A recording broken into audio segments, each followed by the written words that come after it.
Senador Eumano, Vossa Excelência, para uma comunicação inadiável. Pelo tempo regimental de 5 minutos, sei que o presidente Renan, líder do PMDB, está ali. Nós temos só administrando. Tem o senador Eumano e a senadora Ângela. E logo em seguida darei a palavra a Vossa Excelência, presidente. Com a palavra, Vossa Excelência, senador Eumano.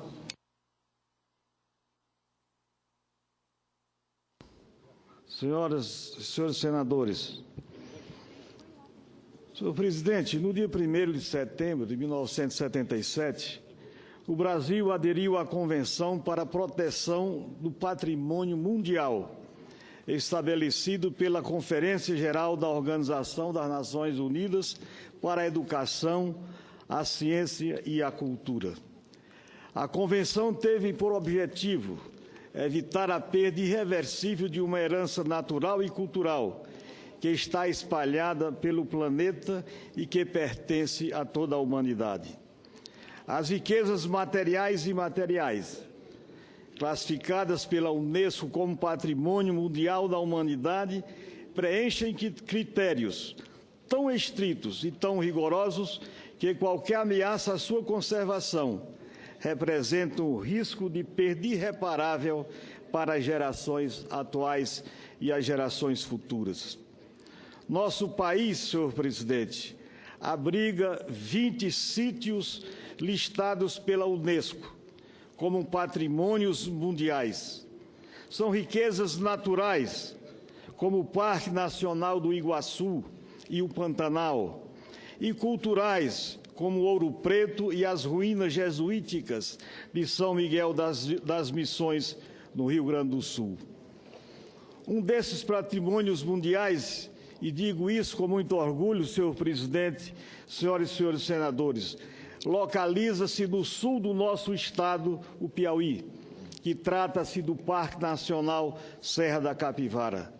Este parque abriga o maior conjunto de sítios arqueológicos das Américas.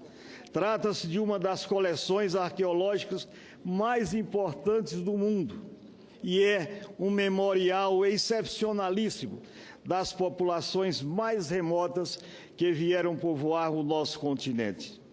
Senhor presidente, a despeito da singular importância e do incalculável valor cultural que representa para a humanidade, o Parque Nacional Serra da Capivara é vítima da insuficiência de recursos. O alto custo de sua manutenção e das pesquisas arqueológicas, bem como proteção do patrimônio cultural, ficam comprometidos. Necessidades básicas relativas à segurança, à conservação e à manutenção do parque vêm sendo cada vez mais prejudicadas pela falta de recursos. Ao longo dos últimos 2 anos, dezenas de pessoas que cuidavam da segurança nas 28 guaritas de seu perímetro foram dispensadas. As equipes de conservação arqueológica responsáveis pela manutenção do local foram seriamente desfalcadas. E as pinturas rupestres, que são testemunhas mais ricas de nosso passado arqueológico, estão expostos à degradação ambiental que se manifesta diariamente sobre a forma de salinização, desplacamento e ação de animais da fauna local, como cupins e mocós. Isso segundo, senhor presidente, relatórios da professora e arqueóloga Niede Guidon, presidente da Fundação Museu do Homem Americano. O Parque Nacional da Serra da Capivara é uma das nossas unidades de conservação federais e, como das demais unidades de conservação federais, algumas delas também consideradas pela Unesco como patrimônios da humanidade, é administrada pelo Instituto Chico Mendes de Conservação da Biodiversidade.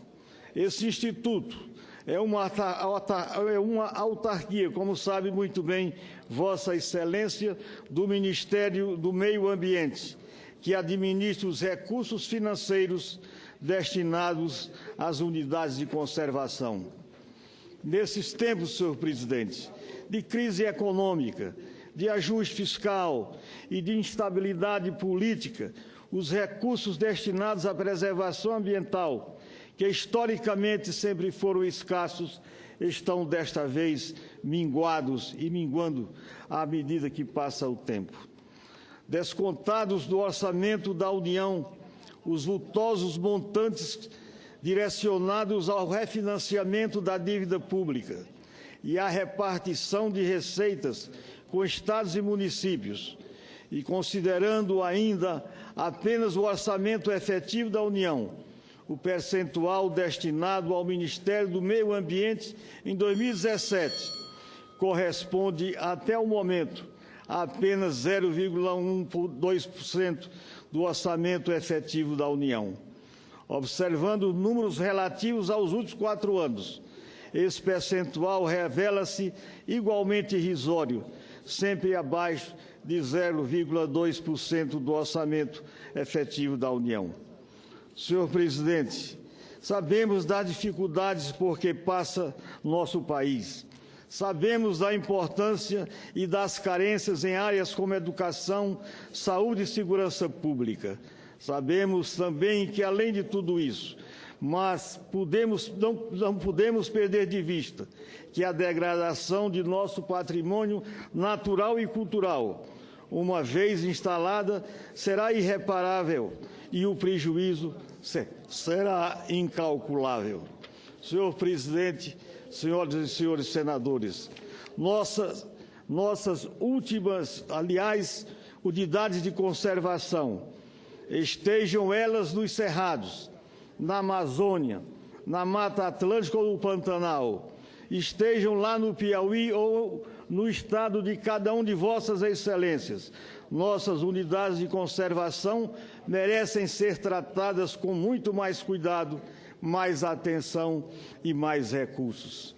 É com essa preocupação, senhor presidente, senhoras e senhores senadores, essa preocupação de garantir recursos suficientes para a manutenção das unidades de conservação federais, que venho propor aperfeiçoarmos nossa legislação com vistas a atender ao comando da lei que instituiu o Sistema Nacional de Unidades de Conservação, que é a Lei 9.985, de 18 de julho do ano 2000.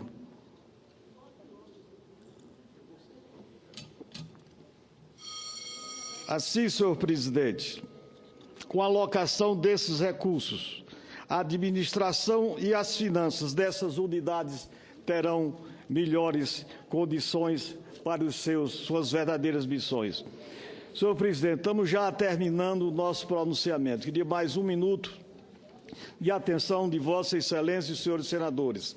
A realidade, senhor presidente, é que hoje as unidades de preservação, sejam elas parques nacionais, estações, reservas extrativistas, monumentos naturais ou culturais e demais unidades de proteção integral ou uso sustentável, essas unidades de conservação, além de não receberem recursos públicos suficientes para sua manutenção mais básica, não dispõem, tampouco, de instrumentos legais que lhes permitam, por exemplo, gerir fundos com recursos oriundos de dotações espontâneas. Senhor presidente, em função disso, estamos propondo um projeto de lei do Senado que possibilitará a criação de fundos patrimoniais vinculados às unidades de conservação específica, com o objetivo de financiar a manutenção e o desenvolvimento dessas unidades.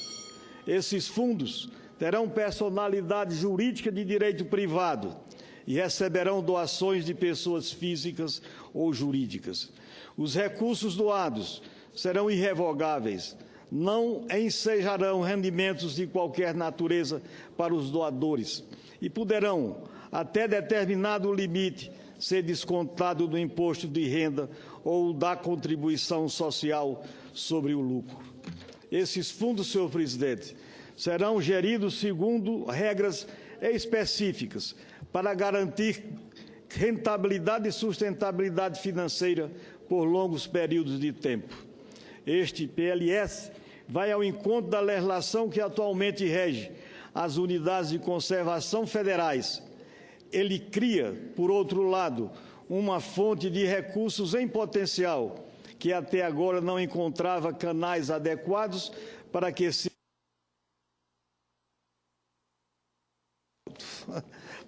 materializar. E o mais importante de tudo, esses recursos estarão imunes às intempéries conjunturais do nosso país. Assim, senhor presidente, a preservação de nossa memória, de nossa biodiversidade, é uma obrigação ética e moral que temos com as gerações atuais e futuras. Portanto, não podemos permitir que essa herança inestimável seja dilapidada. Era esse, senhor presidente, o pronunciamento que tínhamos a fazer na tarde de hoje.